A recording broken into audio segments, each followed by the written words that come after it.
Na na na na na na na na na na na na na. No no no no no no no no. Batman.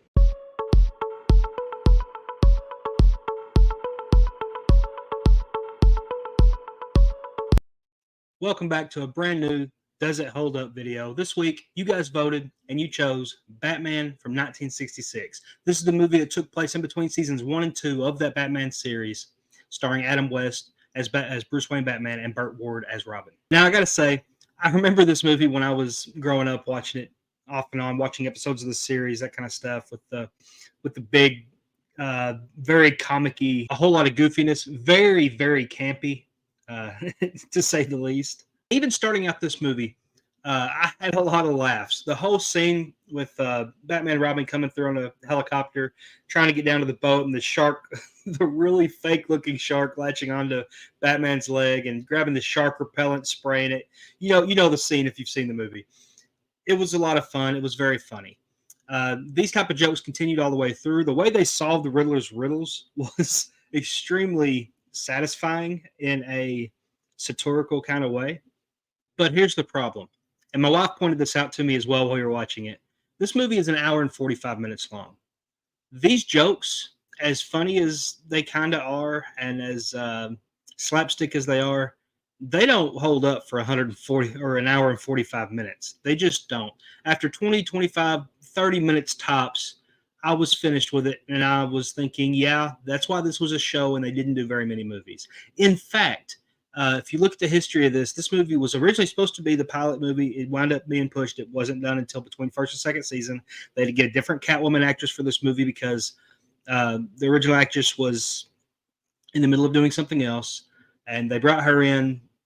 All that being said, they never made the second movie that they planned to make after the second season between 2 and 3 because of the viewership dropping off so much. And that's because I think that the jokes in this just started to fall flat and people started to get tired of the overwhelmingly in your face slapstick comedy or corniness or whatever you want to call this, because it had a lot of it.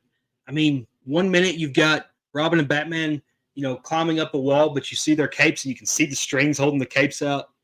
Another scene, you've got Joker and the rest of your villains riding on like umbrellas and stuff through the sky. I mean, it's absolutely ridiculous.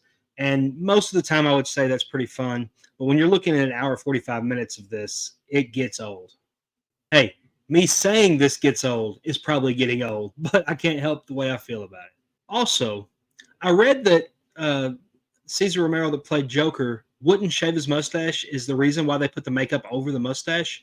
Could they not pay him a little bit more to shave that mustache? Because it bothered me every time I see him on screen as the Joker. Just seeing that mustache underneath his makeup and his white, it just didn't feel right. Didn't look right. Let's talk about the characters a little bit. I thought that most of the actors in this were really good. I liked the character of Riddler in this one. I liked the character of Penguin in this one. The other villains I didn't quite resonate with. Batman and Robin themselves, really fun characters. Commissioner Gordon, all of those at the police station, that was fine. However, these are this is not a movie they're having to put in a lot of work for. And you can tell. They're just there to have fun, say their lines, get paid. And I really felt that out of the acting portrayals in this movie. Nothing real deep, no heavy dialogue, and it's a comedy. I get it. But as someone who grew up loving Batman, it is hard to go back and watch this old, almost, I mean, it's making fun of the genre. And it almost bothers me a little bit, even knowing what it is, when I look at these actors' performances and realize that they just weren't really carrying what they were doing. At least in my own opinion, you may feel different.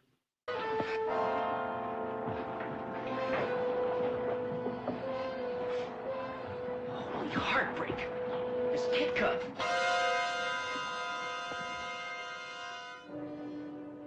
Something else with this movie, I still don't know what the storyline was, other than bad guys trying to do bad things, trying to blow things up, kill things, or take over something. I don't really know what all they were trying to do. At one point, um, Penguin's trying to get into the Batcave and he dehydrated some of his henchmen and he tries to rehydrate them. And it's a little odd, his whole motive and stuff here. And then they change up and they're trying to take over this one building they break into. And I honestly, it seemed like it was bouncing all over the place, and I couldn't keep up with what they were doing, when, and why. And I watched this thing twice to try to get a better understanding of this story. And I guess the best I can do is read the synopsis.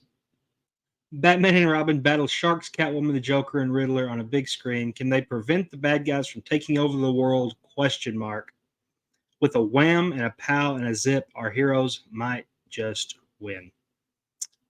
So I'm still not getting anything out of that.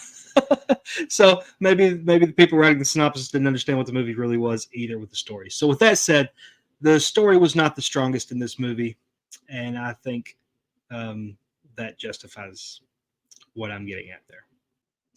I think that's all I can muster up to talk about this movie. There's just not much else to say. It had some funny moments. I enjoyed parts of it. I was pretty well done with it after a half hour, and I watched it twice to try to get a better review for you guys. This movie, without a doubt, does not hold up. This is not a movie that, if it was made today the same way, people would be going out in droves to see. It's not one that would get me excited about if I knew it was coming out. It's just not a great movie to me. And the series being what it was, I appreciate that they brought Batman and Robin to the screen the way they did. And I appreciate they took the time to make a movie like this. And it had some very memorable moments like the shark, but it just doesn't hold up. If I was going to rate this on a scale, on my brand new, by the way, minute scale, where we take a movie and if we could this down to 1 minute, how many seconds out of the minute are worth watching? I have to say Batman 1966 would score probably about a 24 out of 60 on the minute scale. So there you have it, guys. If you want to vote on the very next Does It Hold Up video coming out next week, where we're going to do some classic Disney animated films that feature some animals, and you'll see the 4 options whenever you go to the poll. That will be in the community tab. Vote on that so you can vote for the next movie that we review right here on Movie Time Minute for Does It Hold Up. Well, I appreciate you dropping by, and we'll see you guys next time.